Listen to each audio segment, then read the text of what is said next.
And I gave an answer that, like, I don't think anybody's given. It's 68 years old, and you've got 28 countries, and most of them are freeloading over us, and they get a big benefit. Yeah, whatever. I mean, we won't mention individual countries. Some of them are fine countries. Some of them are very smart countries. I mean, why shouldn't they freeload if they can? In the meantime, we're paying taxes. We're the highest taxed nation in the world.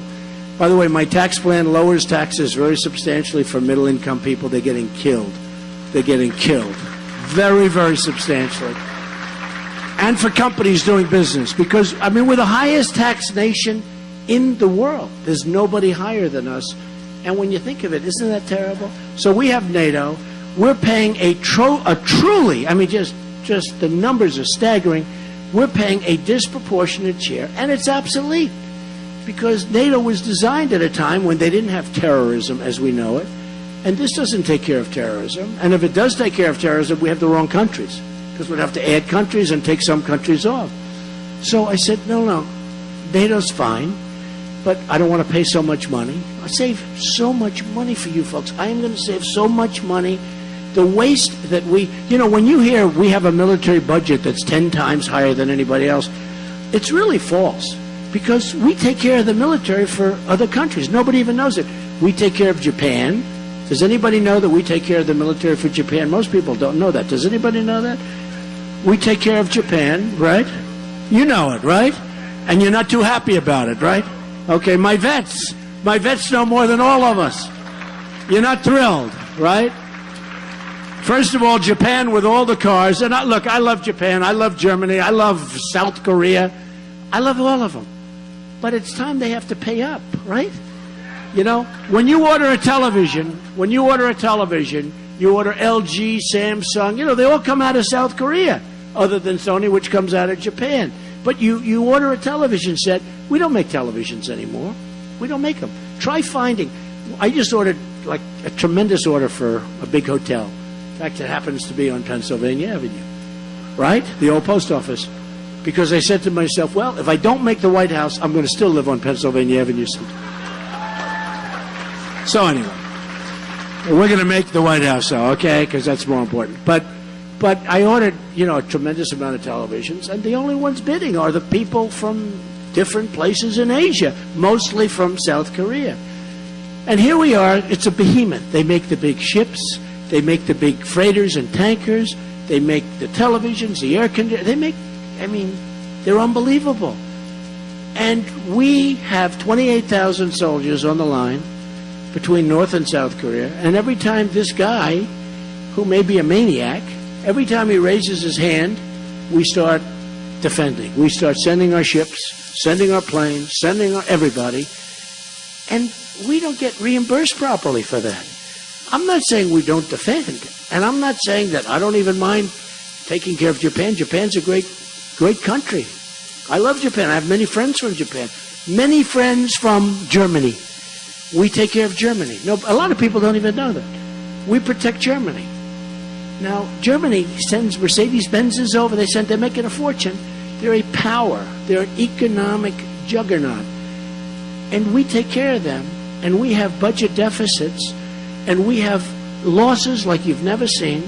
And we have 19 trillion going, by the way, to 21 trillion, because the last budget they did was one of the worst budgets I've ever seen. And it was done, the so-called omnibus, which allows illegal immigrants to come in, which allows, the budget takes care of the cost of the illegal immigrants coming in, takes care of the cost of the Syrians coming in. Now, that's not going to happen anymore. We don't know who they are. They're undocumented. We don't know, are they ISIS? Where are they from? You saw what happened in San Bernardino. Two people, young people, that worked with the people they killed. They killed 14 people, many in the hospital. They killed 14 people. And these are people that this is a young married couple. Now we're taking in thousands of people, and we don't know where. We have no idea where some of these people come from. Probably where almost all of them come from. There's no documents. There's no paperwork. Are we crazy? Are we crazy? And when I said temporary ban on Muslims, I thought that was the end of my campaign. I didn't care. I said, we have to do something. We have to do something. And my numbers went through the roof. I didn't know that.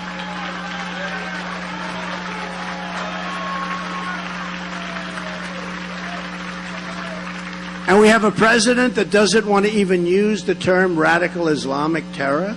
He doesn't want to talk about it. And nobody can say really why. I mean, I understand there's some reasoning behind it, but there's no real smart reasoning behind it. It's a problem. And they know it's a problem. And there's another problem. They don't turn each other in. When you look at what happened in Brussels, remember about a few months ago I said very bad things about Brussels. I said it's a hellhole. Used to be one of the most beautiful cities in the world. It's a hellhole.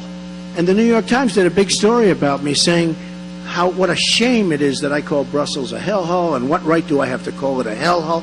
And then you had the problem last week with all of the deaths, the bombings and the horror and the lack of real protection and the lack of knowledge about these people and where they are and where they live.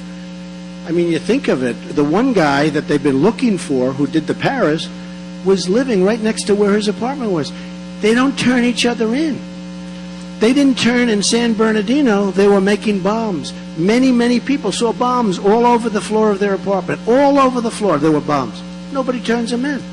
They knew this guy, this thug, that now is in jail, and he'll get a lawyer and he'll be fighting it for 25 years, and that'll be it. Probably end up getting out someday. But this guy who was one of the main players in Paris, we finally have them stopping to call masterminds. Remember they were calling mastermind, the mastermind. They're not masterminds, they're thugs. They're not smart. They're just dirty players, really dirty players. We can't waterboard, but they can chop off heads, right? You saw that where I took some heat. We can't waterboard. We can't waterboard, fellas. I'll tell that to my veterans back here, right? We can't waterboard, but they can chop off heads. They can drown people, 50 people in a cage, a big steel cage, right? And we can't waterboard. I think we got to make some changes, some adjustments, because you know what? If we're not going to play...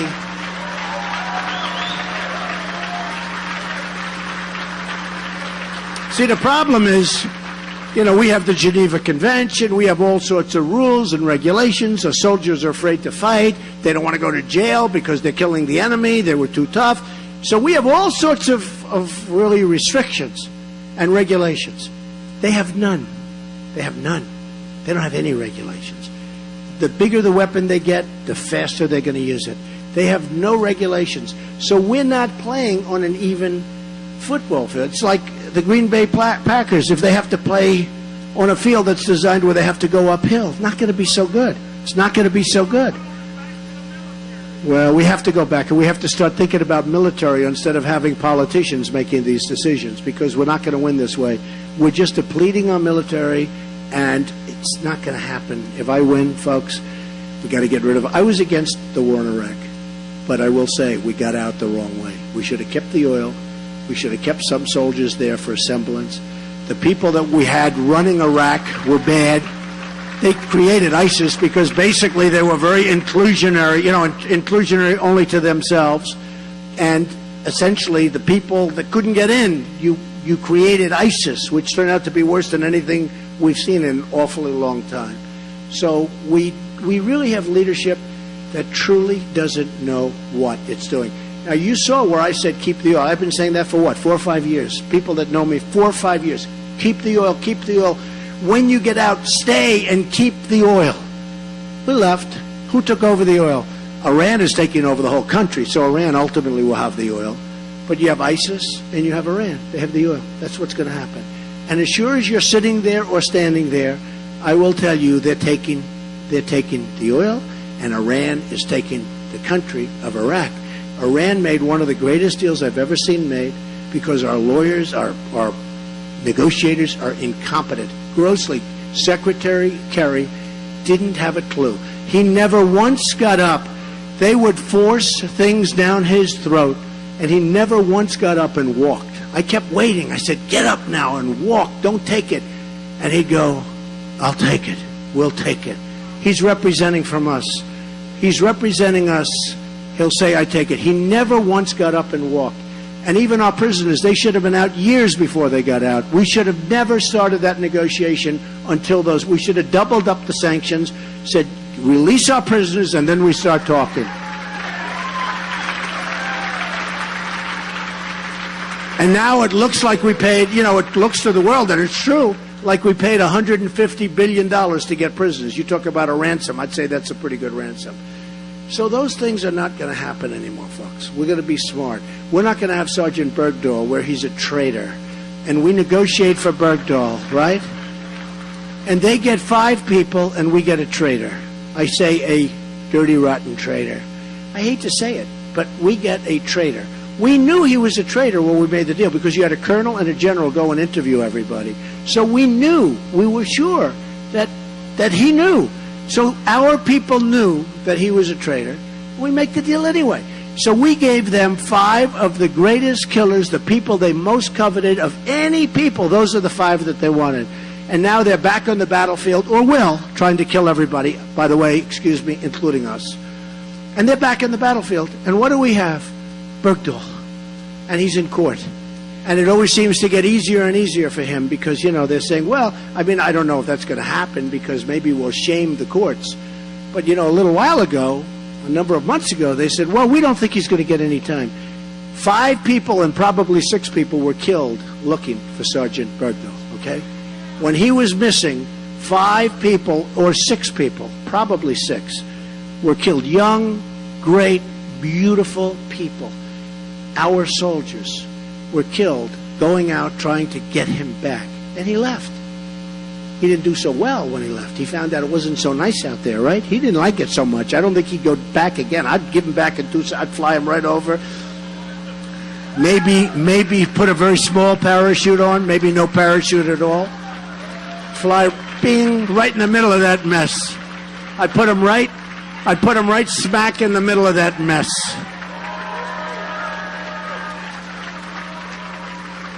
Six people killed looking for him. But that's what we do. We get 1, they get 5, right? I call him the 5-for-1 president. Well, the Iran deal is the same thing, just as bad as it gets. And it's going to lead to nuclear proliferation anyway. It's going to be a disaster. And they don't buy from us. We have agreements that they can't, but regardless, they wouldn't anyway. They buy Airbus planes. They bought 118 Airbus planes. They don't buy Boeing. They don't buy Boeing. They don't buy from us. And we actually have restrictions. You'd almost say, why did we keep the restrictions on where Iran can't buy from us? We kept restrictions on. So we give them $150 billion, at least let them spend the money with us. But we leave the restrictions on. We don't do anything right. We don't win anymore. That's the problem. We don't win with military. We don't win with trade. We don't win with health care. We don't win with education. We're going to end Common Core. It's going to be local, by the way. We don't win anymore. So I can only tell you this, folks. It's an honor to be here and to have so many people on this afternoon, which is actually sort of semi-beautiful out. It's a little rainy, but we love that kind of weather. Look, to have this many people show up and to have thousands of people listening to loudspeakers outside and leaving, actually having to leave because they couldn't get in, is such an honor. This is such an important state. I would love to win it. It will absolutely cement us. If we don't win it, it will be, keep going. We'll see if we get to that big number. Because, frankly, what they're doing, the establishment is trying to take it all away from us, folks. Let me tell you. They're trying so hard to take it away. Cruz doesn't have it. He will never be good at what he does. He will never, ever be good at this whole... He will never be good. He does not have it. He doesn't have it. He's strident. He can't even get anybody in the Senate to endorse him. He has Lee. And he got Lee because it was, after months and months, he wanted to get Jeff Sessions, right? Who I got. Jeff Sessions endorsed Trump. He's one of the most respected people in the Senate. And we have Sarah Palin, and we have who's fantastic. And we have Jerry Falwell Jr., who did Liberty University, one of the great people. One of the reasons I do so well with the evangelicals. We've done incredible. And, it's sort of interesting with Ted Cruz. He lies so much. He lies. We call him Lying Ted Cruz. Lyin apostrophe. Lying Ted. He holds the Bible up high, puts it down, and then he lies. Look what he did to Ben Carson, who endorsed me, by the way, a great guy. He goes into Iowa. And he says, Ben Carson is out of the race. He's left the race. Vote for Cruz. Vote for Lying Ted Cruz. And many people did that. And then he has a certificate, it's a voter certificate, which is like a fraudulent document. He puts that out there. It's really disgraceful, folks. And let me tell you, he doesn't have the temperament to be president. He doesn't have the talent to be president. He would be one hell of a lousy president, that I can tell you. And there will be turmoil all over the place. So we're just going to have to see what happens. But, you know, he's in favor of TPP, the Trans-Pacific Partnership deal, TPP. You think NAFTA was bad? TPP is worse. Your business is going to be drained out of Wisconsin and the whole country. It's one of the dumbest deals I've ever seen. It's 7,000 pages long, and I guarantee you every country involved has read every inch of that document. I'll bet you that our congressmen and our senators probably haven't even read it. It's sitting on their desks a mile high, and they haven't even read it. It's a disaster.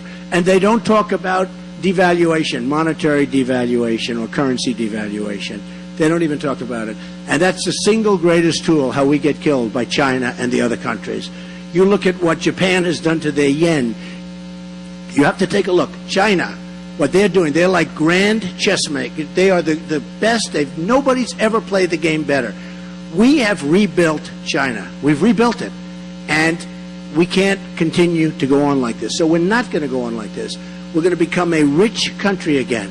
A woman came up to me and she said, Mr. Trump, I love what you say. I love it. But don't use the word rich country. That doesn't sound good. I said, without rich, we can't be great. Right now, we're a debtor nation. Our airports are crumbling. Our roads are crumbling. You look at our transportation. We have trains that go 60 miles an hour. You go to China, you go to Japan, they have trains that go 250 miles an hour. We have obsolete airports. We have hospitals that need help. We spend money on everybody but ourselves. We're taking care of everybody. Look at the military. I could talk about that, but I could talk about many other things. And you look at, as an example, you look at what Mexico's doing to us at the border. And I have great relationships with the Mexicans and with the Hispanics. But the Mexican leadership is killing us at the border and with trade. Companies are moving to Mexico left and right. Carrier, Ford, they're just Nabisco. They're closing their big plant in Chicago. So many countries and so many companies are moving to different countries. But Mexico is like a small version of China. It's like the new China. And we have to do something about it. I know exactly what to do. These guys, these politicians, I see their legislation, they have no clue. And believe me, they're draining it out of Wisconsin. I was going to read you some statistics, and somebody said, oh, please don't do that. Please, I got to do it. I got to do it. Can I do it? Do you mind? So sorry. Okay, so I just said, do me a favor, check this out, because I want to see how's Wisconsin. Because when Scott Walker ran, he was expected to win, right? He was in first place. I'm sorry to disappoint you folks if you liked him. But we did something that was pretty tough. And you know, obviously he wasn't. Somebody said, do you think he'll endorse you? I said, I doubt it. Because I was the one that got him out. I'm proud of it. By the summer of 2015, Wisconsin was facing a $2.2 billion two-year budget deficit. This is right out of the books, by the way. This is not me. This is just right out of the book. Total state debt right now is $45 billion. You didn't know that. A lot of money was borrowed so that we can keep taxes down so he could run for president. Now he's endorsing a guy who doesn't have a chance. 20,000 fewer people in labor force in Wisconsin than 7 years ago, even though the population growth was 100,000. So you have 100,000 more people, and you have 20,000 fewer people that are working. Would you say that's not a good stat? They have an unemployment rate of 20%. I don't know what that relates to, but I guess that relates to people that are really unemployed, and, you know, as opposed to the fictitious number that the federal government uses, where if you stop looking for a job, you're essentially statistically considered to be employed. 800,000 food stamp recipients. This is Wisconsin. The middle class, which is why I'm doing so well. The middle class has been, they've forgotten about the middle class, but we're not going to forget about the middle class, I'll tell you right now. The middle class was hit particularly hard due to the loss of manufacturing jobs. This is why. And now the guy didn't endorse me. Who the hell wants his endorsement? You know, the bikers love Trump, right? Do we have any bikers in here? Right? The bikers.